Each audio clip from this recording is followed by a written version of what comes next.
Boa noite, igreja. Graça e paz. Não é todo dia que a gente vê o louvor da igreja derrubar a luz, né? Isso aí foi novidade.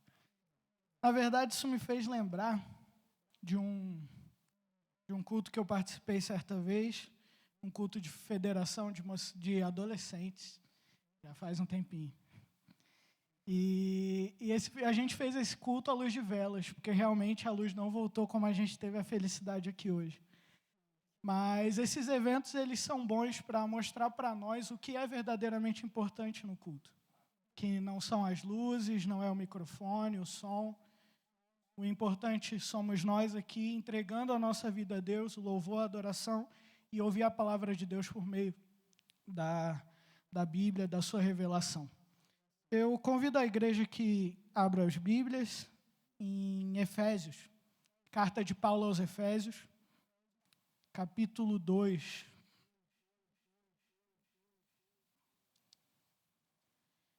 Efésios, capítulo 2. Eu farei a leitura dos versos 1 a 10, um texto bastante conhecido aí dentro das nossas igrejas. E eu peço que você acompanhe atentamente. Carta de Paulo aos Efésios, capítulo 2, versos 1 a 10, leemos. Ele vos deu vida, estando vós mortos nos vossos delitos e pecados, nos quais andaste outrora, segundo o curso desse mundo, segundo o príncipe da potestade do ar, do espírito que agora atua nos filhos da desobediência, entre os quais também todos nós andamos outrora, segundo as inclinações da nossa carne, fazendo a vontade da carne e dos pensamentos. E éramos, por natureza, filhos da ira, como também os demais. Mas Deus, sendo rico em misericórdia, por causa do grande amor com que nos amou, e estando nós mortos nos nossos delitos, nos deu vida juntamente com Cristo. Pela graça sois salvos. E juntamente com Ele nos ressuscitou e nos fez assentar nos lugares celestiais em Cristo Jesus, para mostrar nos séculos vindouros a suprema riqueza da sua graça, em bondade para conosco em Cristo Jesus. Porque pela graça sois salvos, mediante a fé, e isso não vem de vós, é dom de Deus, não de obras para que ninguém se glorie, pois somos feituras dele, criados em Cristo Jesus para as boas obras, as quais Deus de antemão preparou para que andássemos nela. Oremos mais uma vez, irmãos. Senhor Deus e Pai, Senhor, a Tua palavra aberta diante de nós, ó Deus. E ela é poder, Senhor, vindo diretamente de Ti, ó Deus, para falar aos nossos corações, ó Pai. Então, em nome de Jesus, não nos deixa sair daqui, Senhor, sem ouvir a Tua voz, ó Pai. Fala aos nossos corações através da Tua palavra e me usa, Senhor, como instrumento Teu, ó Pai. Mas que tudo que seja dito aqui seja tão somente a Tua doce e suave voz aos nossos corações. Em nome de Jesus. Amém. Bom, existe uma sequência de filmes, né? Não sei quantos de vocês tiveram a oportunidade de vê-los. São 3 filmes e o nome é Uma Noite de Crime. Estranho, né? Pois é, fica mais estranho quando a gente para olhar sobre o que o filme fala. Ele se passa nos Estados Unidos, onde os americanos eles aprovam uma lei em que uma vez ao ano, uma noite, 12 horas, não há crime. É tudo liberado. Os homens podem fazer o que quiser. Não é à toa que é um filme de terror. Porque ao longo do filme, ao longo dos 3 filmes, eles conseguiram sim fazer 3 filmes sobre essa temática. Ao longo dos 3 filmes, você vê todo tipo de crimes, das maiores perversidades que possam passar na sua mente, daquelas que passaram pela mente do roteirista e dos diretores, que expressam claramente o que Paulo expressa nos 3 primeiros versículos desse texto. Se você leu com atenção, se você acompanhou com atenção enquanto a leitura estava sendo feita, você vai ver que Paulo, ele descreve exatamente esse cenário. Na verdade, eu quero ir além. Ele não descreve apenas esse cenário dessas 12 horas uma vez ao ano. Ele descreve exatamente o cenário de todos os outros 365 dias. Na verdade, a gente tem o costume de achar que o pecado são essas nossas ações exteriores. São aquelas coisas que nos causam a maior repulsa. Mas o pecado, ele nasce muito antes, dentro do nosso coração. Então, quando Paulo retrata aqui a maldade do homem, ele não está falando apenas dessa maldade externa, mas de lá de dentro, de onde procedem os desígnios da nossa vida. E aquela expressão no filme, naquelas 12 horas, nada mais é do que a expressão do coração dos homens durante todos os outros 365 dias. Não é nada diferente. Aquelas 12 horas são uma expressão, é o governo dando autorização para que aqueles homens vivam segundo o seu coração. E é esse coração que Paulo está retratando aqui. É esse coração. Esse coração perverso que o homem tem. E ele não faz essa descrição à toa. Na verdade, Paulo, quando descreve essa realidade humana, essa realidade terrível que ele descreve de maneira tão vívida, ele faz essa descrição colocando cada um de nós diante dos nossos 3 maiores inimigos. Confira no texto. No versículo 1, ele nos coloca diante do nosso primeiro inimigo, a morte. Estando vós mortos. Ele segue em sua descrição e nos coloca diante do nosso segundo inimigo. Ele diz que nós andávamos outrora segundo o curso do mundo, segundo o príncipe da potestade do ar, Satanás. E ele segue ainda nos colocando diante do nosso terceiro inimigo no versículo 3, quando ele diz que outrora, andávamos segundo as inclinações da nossa carne. Então, Paulo, ele traça esse retrato, ele nos coloca diante dos nossos 3 maiores inimigos, a morte, Satanás, a nossa própria carne, os nossos próprios desejos pecaminosos, e ele não faz isso à toa. Ele não faz isso à toa. Na verdade, a gente às vezes está tão acostumado com determinados textos, né, na nossa Bíblia, que a gente conhece de cor e memorizar versículos é ótimo, mas às vezes a gente não consegue ver o todo. E esse texto, na verdade, ele fala sobre o poder de Deus. Sobre o poder de Deus? Sim, sobre o poder de Deus.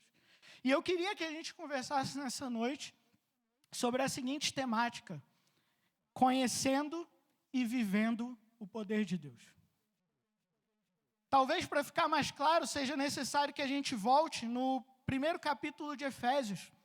Paulo, quando ele começa a sua narração para Efésios, ele começa louvando a igreja de Efésios pela sua fé, e ele faz uma oração pelos Efésios. E essa oração que ele faz por eles, essa oração que está registrada ali a partir do versículo 15, Paulo, ele começa a dizer qual é o propósito da sua carta. E no versículo 19, ele vai dizer que o propósito dele é que aqueles que recebessem essa carta conhecessem qual a suprema grandeza do seu poder para com os que cremos.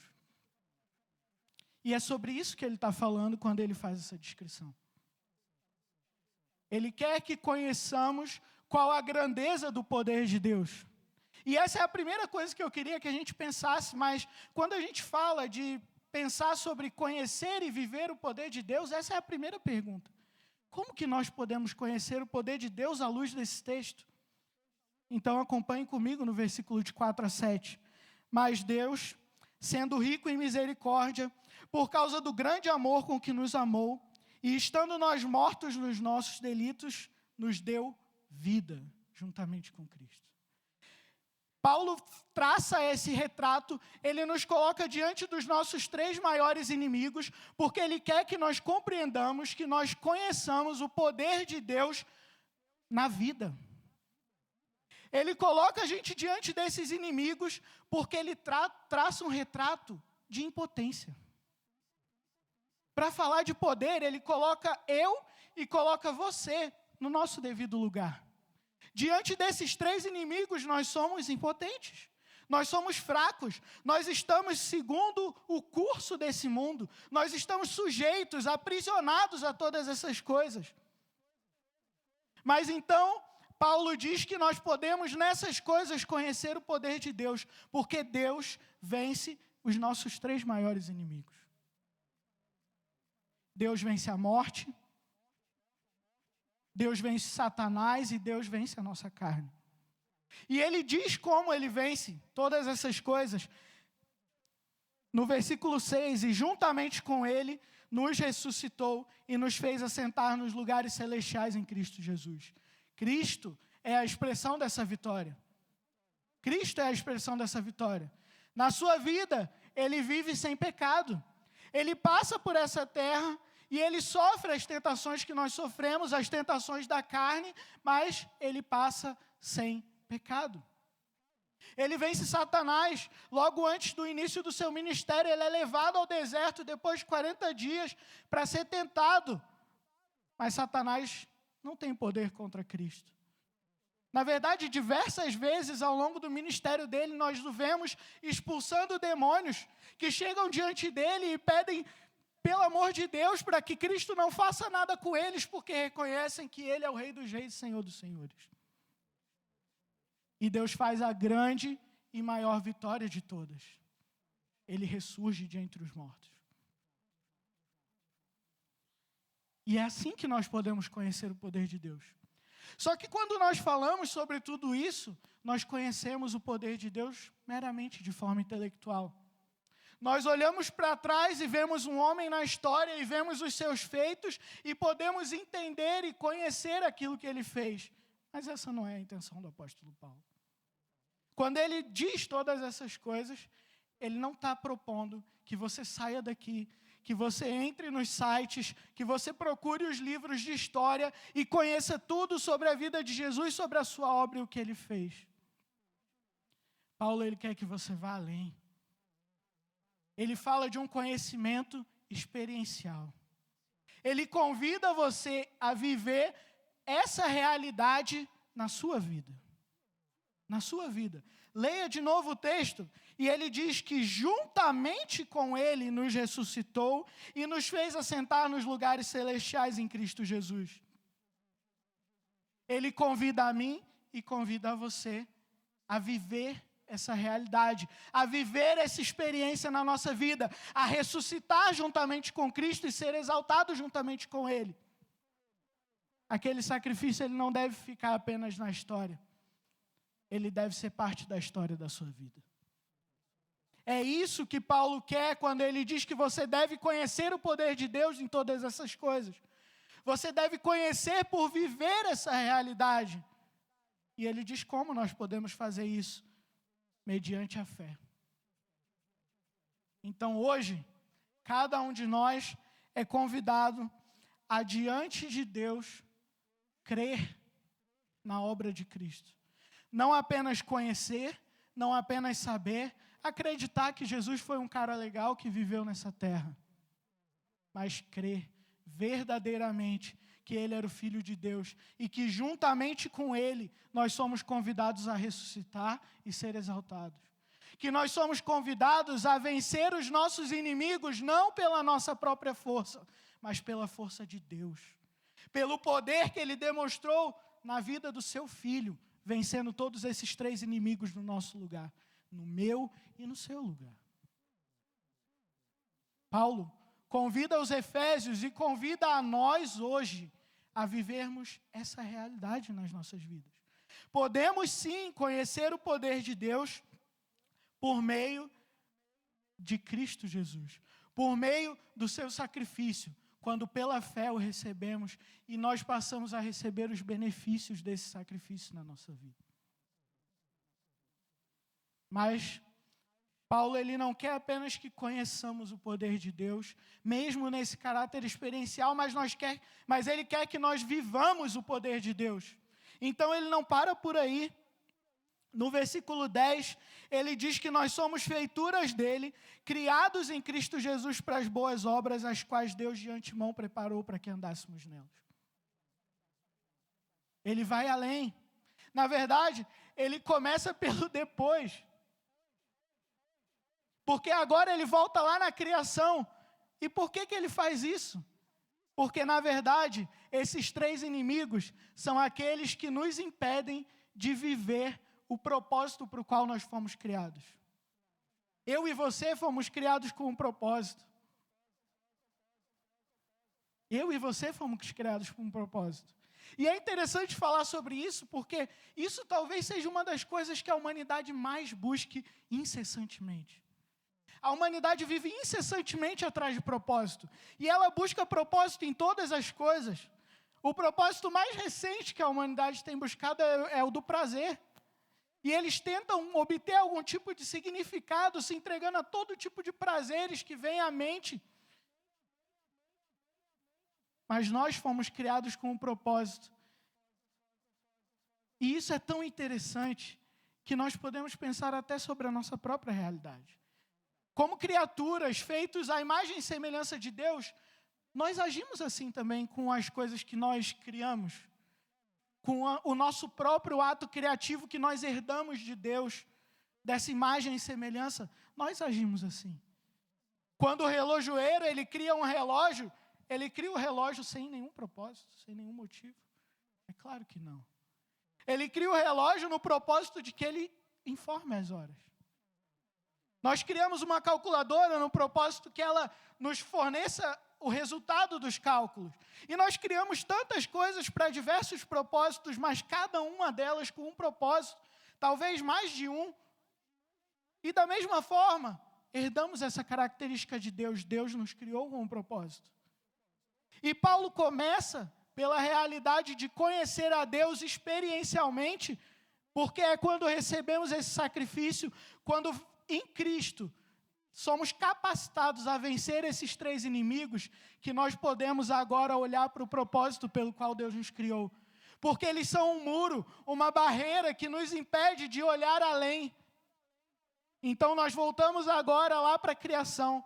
Paulo volta para esse argumento da criação e diz: você foi criado com um propósito. E a partir do momento que pela fé você recebe o sacrifício de Cristo, agora você está habilitado a viver esse propósito, que são as boas obras que Ele preparou para que nós andássemos nelas. Não podia ser diferente. Nós não podíamos viver da mesma forma como nós vivíamos antes. Então agora nós podemos viver uma vida verdadeiramente para a glória de Deus. Esse é o propósito para o qual Deus criou você. Deus criou você para glorificar o nome dEle. Em tudo que você faz, em toda a sua vida, vivendo de acordo com a sua palavra. É para isso que você foi chamado. E uma vez que você verdadeiramente experimenta o sacrifício de Cristo na sua vida, esse mesmo sacrifício habilita você a cumprir esse propósito na sua vida. E é para isso que Paulo fala sobre o sacrifício de Cristo em primeiro lugar. Isso me lembra um outro filme, olha só, eu estou meio cinéfilo hoje. Isso me lembra um outro filme, Resident Evil, também uma série de filmes. E eu só estou na área de terror hoje, né? Tá complicado. E nesse filme, um vírus acomete a maior parte da população e transforma todos eles em zumbis, em mortos-vivos, que procuram agora apenas carne humana. E eles ficam o tempo todo em busca de uma cura. E uma vez que alguém é curado do vírus, ele já não vive mais como os outros viviam. Ele já não vive mais em busca de carne humana, mas agora ele vive uma vida verdadeira. Uma vida verdadeira. E é somente em Deus que nós podemos alcançar o propósito máximo da nossa vida. Tudo aquilo que Paulo relata antes, toda aquela vida anterior em que nós estamos sim entregues aos prazeres da carne, entregues aos prazeres desse mundo, seduzidos pelo brilho que o mundo tem, não é o propósito para o qual nós fomos criados. É uma distorção do propósito para o qual nós fomos criados, onde nós buscamos o nosso próprio prazer e não o prazer daquele que nos criou.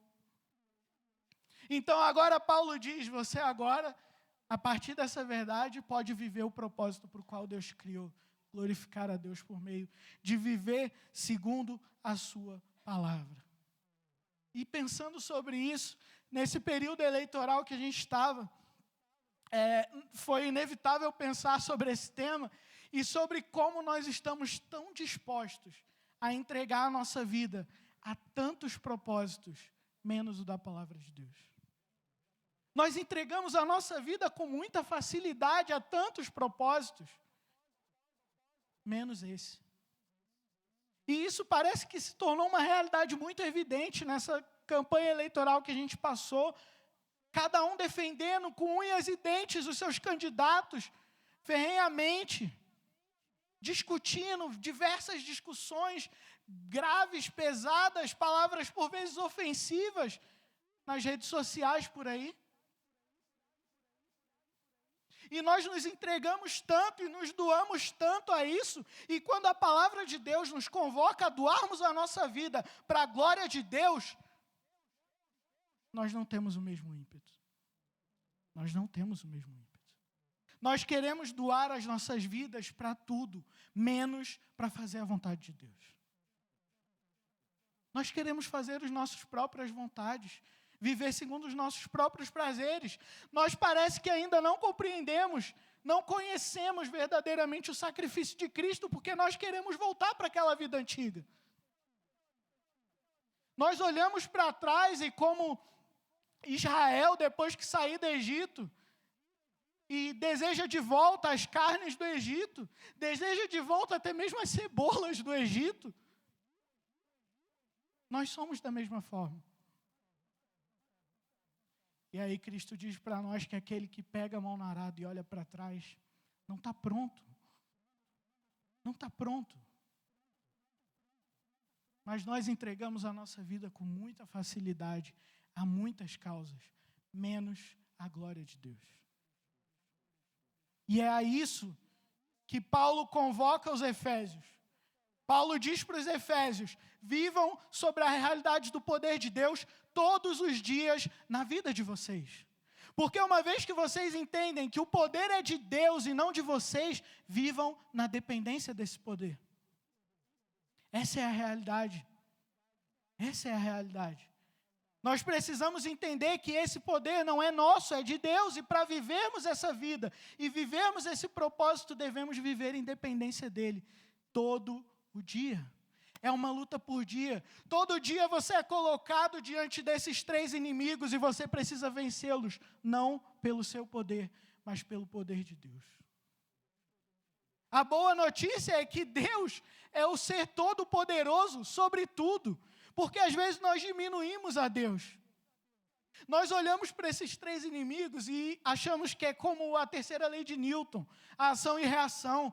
São forças opostas da mesma intensidade. Mas não é assim. Paulo, ele diz, olha só, Deus venceu todos esses inimigos. Todos esses inimigos. Você não precisa ter medo. Porque todo dia você pode vencê-los no poder de Deus por meio do sacrifício de Cristo. Todo o dia. O mesmo Deus que dá o propósito é o Deus que nos capacita a cumprir esse propósito. Mas para isso a gente precisa vencer. Precisa vencer na dependência dEle. Para isso a gente precisa todo dia dobrar o nosso joelho e clamar pelo poder de Deus, ao invés de tentar vencer a vida pelas nossas próprias forças. Meu irmão, minha irmã, se você acha que você pode vencer a vida pelas suas próprias forças, se você acha que você pode sair daqui e ser crente apenas com aquilo que você é, apenas com aquilo que você tem, reveja os seus conceitos. Porque sem Deus, nós não somos nada. Sem Deus, nós não somos nada, e é por isso que Paulo começa nos colocando no nosso lugar. Não temos poder algum, estamos mortos. E eu pergunto para você, você já foi em algum funeral que durante o funeral o morto se levantou? Eu espero que você diga que não. E mesmo que o morto tivesse levantado, ou ele não estava morto, ou foi o próprio Deus, porque o morto ele não pode fazer nada. O morto não pode fazer nada. E é exatamente por isso que o Novo Testamento usa essa linguagem para descrever cada um de nós. Porque nós estamos completamente mortos. Não há nada que possamos fazer. É tudo na força de Deus. na força que Deus supre, é o agir de Deus em nós. E é com isso que eu quero concluir, que esse texto de Efésios, e essas exortações de Paulo, elas não são sobre como aqueles crentes em Efésios, eles tinham muita fé, sobre como eles poderiam ter uma fé de mover montanhas. A ideia não é essa. A ideia do texto é que Deus é todo-poderoso. E Ele é tão incrivelmente poderoso que Ele muda a vida de pecadores. E Ele é tão incrivelmente poderoso que Ele não apenas muda a vida deles, mas que Ele sustenta essa mudança todos os dias da nossa vida. E é nessa confiança, é na certeza de que Deus é poder em nós, por meio do sacrifício do seu Filho, que nós vivemos a vida cristã. Se você vive a vida cristã sob qualquer outra ótica, repense. Repense. Porque é no poder de Deus que vivemos a vida cristã, não no nosso. Então precisamos a todo dia buscar esse Deus, buscar a capacitação na força que Ele supre em nós. E olhando para a sua vida, faça uma retrospectiva. E procure ver se você verdadeiramente experimentou esse sacrifício de Cristo juntamente contigo. Se você verdadeiramente ressuscitou com Ele, se você verdadeiramente foi exaltado com Ele. Porque se ainda não aconteceu isso na sua vida, hoje é dia em que Deus convida você a crer no sacrifício do seu Filho. Para que então você possa viver todos os dias da sua vida no poder que Deus supre. Oremos. Senhor Deus Pai, Senhor, Tua palavra, Senhor, diante de nós, Senhor, e ela confronta os nossos corações, ó Deus. Mas ela nos dá a certeza, ó Pai, que é possível viver essa vida, Senhor, sob o Teu poder, ó Deus. É possível viver o Teu propósito para as nossas vidas, Senhor, crendo e confiando em Ti, Senhor, de todo o nosso coração. Então tira todas as nossas reservas, ó Deus, e nos permita, Senhor, crer em Ti, crer no sacrifício do Teu Filho, e podermos viver as nossas vidas em total dependência de Ti, ó Pai. Nos entregando a cumprir a Tua vontade e glorificar o Teu nome, ó Pai. Em nome de Jesus, ó Deus.